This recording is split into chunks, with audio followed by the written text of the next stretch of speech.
agriculteurs. Monsieur Dantin.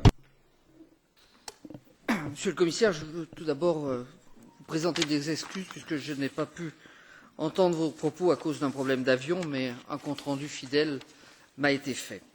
Comme vous, comme d'autres ici, j'ai participé la semaine dernière pendant plusieurs jours au Salon de l'agriculture à Paris.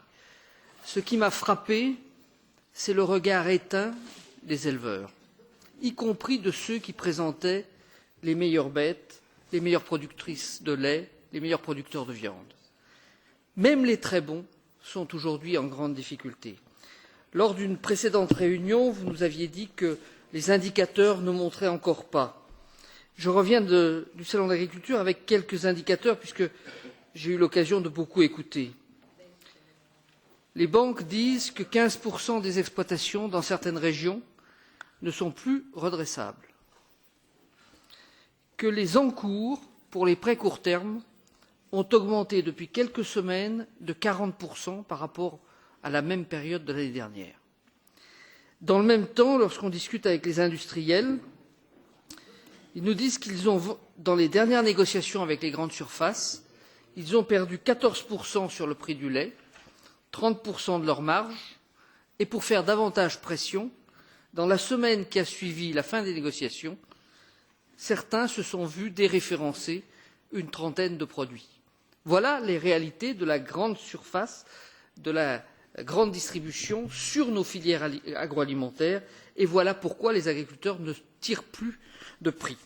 Dans la réforme de la PAC, le Parlement avait été beaucoup plus loin que ce qui a finalement été accepté comme outil.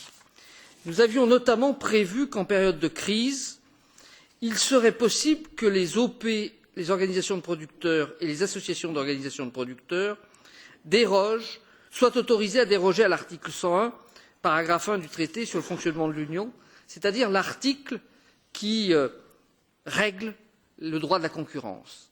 Nous avons besoin de renforcer le pouvoir des producteurs dans les négociations actuelles pour retrouver un peu d'espoir. Nous avons aussi, me semble-t-il, besoin que, au niveau des exportations, il ne s'agit pas d'aller faire la guerre des prix, comme disait notre collègue Tarabella tout à l'heure, mais il faut que les produits européens soient accompagnés de manière plus forte en termes de promotion pour dégager une partie du marché. Si nous ne menons pas, si nous n'avons pas des signes très forts, très vite, la désespérance est telle dans les campagnes que je pense que nous n'arriverons plus à redresser la situation. Tak, pan Dantin dostał podwójny czas, bo był pomysłodawcą tego spotkania. Monsieur Dantin, nous vous avons accordé double temps, puisque c'est vous qui êtes à l'origine de l'initiative de cette réunion. Est-ce que vous